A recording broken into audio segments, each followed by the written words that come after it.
Jeneline, ano itong sinasabi mong nabili mong tinapang may uod? Opo, ma'am. Madam pa. Kanino mo nabili?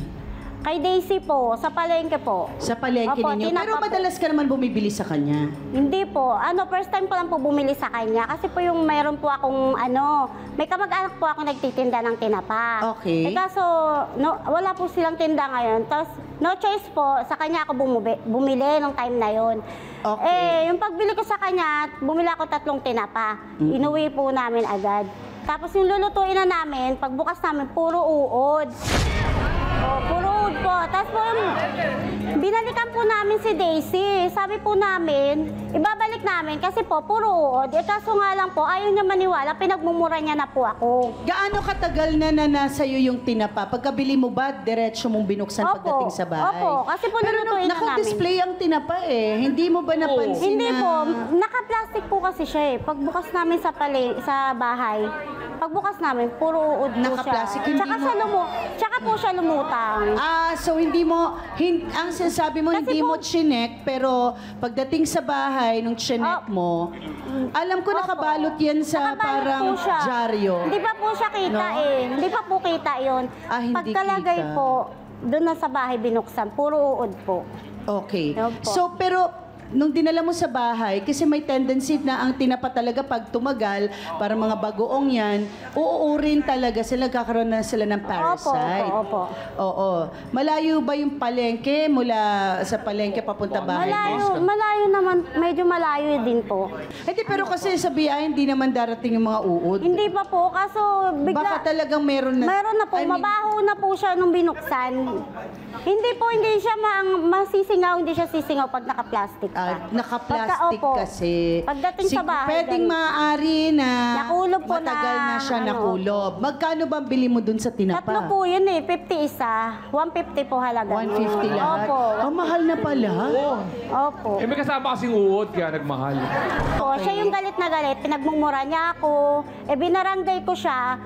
Ganun pa rin pinagdidiinan niya na sinasabihan niya pa akong scammer ako.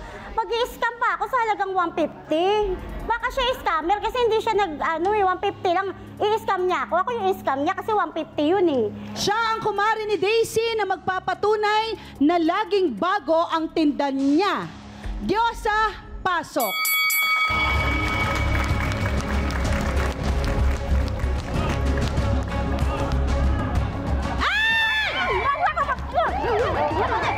Ang galing. Hindi tinignan. Sinungaling ka, scammer! Ay, hindi ako sinungaling!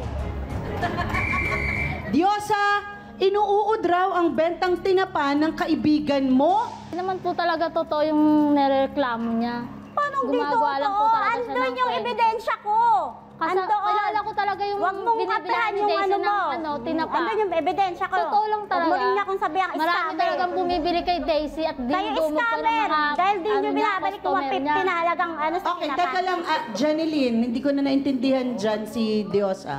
Okay, ano ang paliwanag mo at sa pagde-deny o pagsasabi mong hindi totoo na galing sa inyo Kasi yung po, tinapa? scammer po yan eh. Scammer bakit? Kasi nangutang po yan sa akin ng 300. Halagang 300 scam. Nakiusap ako sa'yo. Nag-usap tayo. Nagbabayaran ko sa time na yun. Hindi yun scammer. Pakikiusap ko sa'yo, hindi yun scammer. Okay, Scammer yung tataguan okay, kita. kayo ba yung magkakilala, magkaibigan? Andito ako sa harapan mo. Pero Paano siya umutang sa'yo? Magkapit-bahay kayo? Nakiusap po siya sa akin na hihiram po siya ng 300, pambili ho ng sapatos ng anak niya. Okay. Tapos pinahiram ko po siya kasi nagmakaawa po siya sa akin. Tapos po, hindi na po siya nagbayad. Ang isang linggo na ho mahigit, hindi na ho siya nagbabayad. Hanggang ngayon? Opo, hindi na siya nagbabayad. Okay, pero teka lang ha, walang kinalaman yung tinapang may uod ha. Kaya lang na-justify yung parang mahirap paniwalaan dahil ang sinasabi mo, mutang, tas hindi nagbayad ng... Pero kasi para sa akin, malayo naman yun. Dahil ang pinag-uusapan, yung may uod na tinapa. Sorry, ang hirap kasi paniwalaan saan manggagaling yung uod eh. May uod ka bang alaga? May mga uod kang Wala alaga? po. Wala po. Pinicturean niya? Pinicturean mo, May ate? video siya. Mamaya video. mapapanood. Pagbukas. Mama Carla, baka sinasabi niya kaya may utang na 300 para hindi na magbayad, gumawa siya ng issue, parang ganun ba sinasabi Pwede mo? kasing ganon. Pero kasi mahirap paniwalaan na magkaroon ng uod.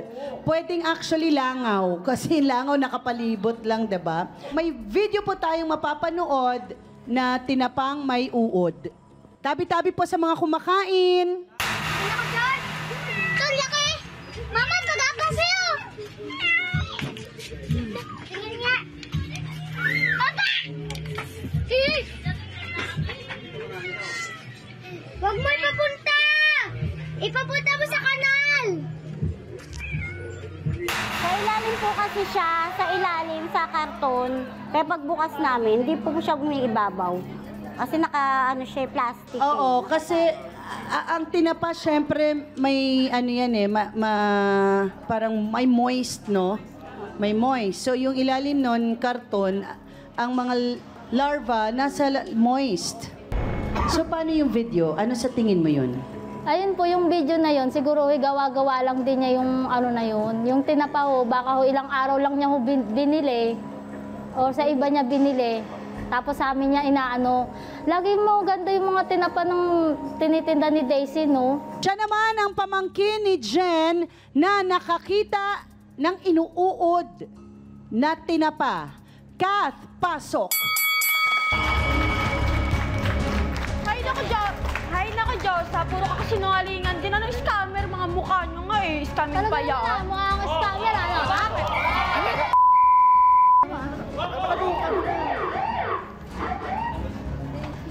Kath, inuuod ba talaga yung tinapang binili ni Jeneline? Meron po. Meron. Bukas ko po, nung lulutuin na po sana. Ikaw yung pamangkin. Opo. Sila pong dalawa ni Daisy. Pinakita po namin na may uod, tapos ayaw po nila patiwalaan. Opo, pinagmumura po talaga nila kami.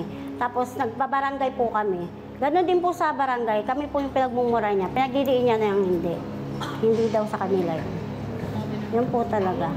Okay. Sa pagkakakilala mo, Kath, sa tiyahin mo, kasi pinagbibintangan siyang scammer eh. Ano masasabi mo? Totoo yung mga itsura nyo nga eh. Mas mukha pa kay scammer eh. Talaga ba? Diyosa nga, di ba? Maganda. Diyosa, saan maganda dyan? Oo, asang ganda mo. Wala kang kinakain eh. Talaga ba? Okay, ano ngayon ang gusto mo mangyari, Kath? Balik na lang po ng maayos yung pera para po wala na lang pong gulo. Okay, ano masasabi mo doon, Josa? Bakit ibabalik? Eh, hindi mo nga inano yung binili sa ano. 150 lang sisi. O talaga Ang ba? pambayad ah. Sa ibang mo mga binili yun eh. Tapos sabi mo yung Sa iba mo binili? Paano sa iba? Oo, sa iba niya po binili yan. Tarasa mo tignan. Talaga. Sinasabi mo lang, tapos pupunta ka pa doon sa ano, mag-iskandalo ka pa. Iskandalo sa kayong dalawa. Mamaya naman tingnan mo kayong yung tsura mga ni ano. Daisy. Mukha kay Pero scammer. kayo daw yung nagmura, Josa. Totoo ba yun? Hindi po. Huh? Magsisinungaling yan. Siya ang nagbebenta umano ng tinapang inuuod. Daisy, pasok!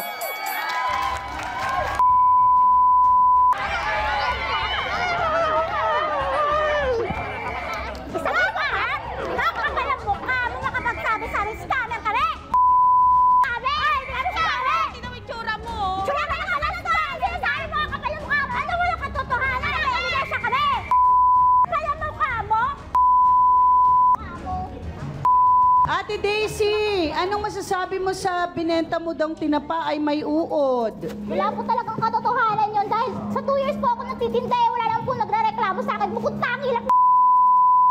Bukod tangi lang po yung baboy na yan. Hindi maiiwasan mo. Hindi ka sadya. Ikaw lang kayo. Kaya mo po ibibilan. Bisinungan mo ko.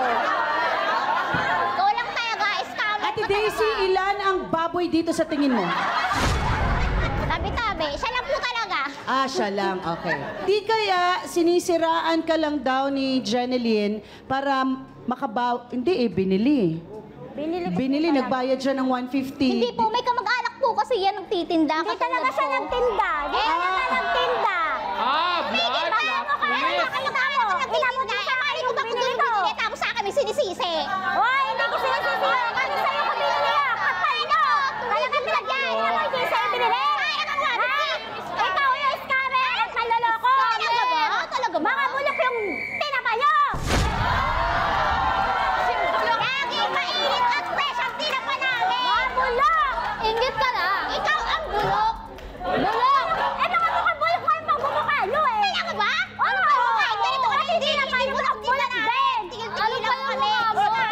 Elsa, yung mata mo baka mahulog. At tatakot ako, grabe.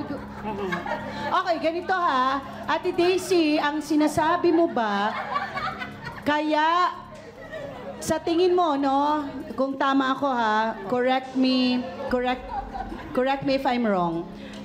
Sinasabi mo na pwedeng binili, sinisiraan yung tinapa mo kasi may kamag-anak silang titinda ng Opo, tinapa. kahilera po. Kahilera nyo! Sa'yo ako bumili. Wala kang tinda, di ba? Yung time na yun. Pero nung araw na yon sarado kasi. Kaya sa'yo ako bumili, Kaya di ba? sa'yo bumili. Hindi lang naman po kami, kasi hindi lang po din kamag-anak niya. Marami po talagang nakahilera doon na nagtitinda ng katulad Pero ng sa inyo talaga bumili. Bumili po talaga siya sa Nung araw akin. na yun. Di ba? Inamin mo na sa'yo ako bumili. Sa akin ka nga bumili. Eh, mali-mali ko ba kung sa iba ka bumili tapos ibinibintang mo na lang sa akin? Ala, Ate Daisy! Ate Daisy, pa-dewendi ka na dun sa boses mo, yung pagsigaw mo. Ate Daisy, baka bigla kang lumipad, ah. Kakainin ko po yung baboy na yan. Ang sakit na ng baboy, Ate Daisy, ah.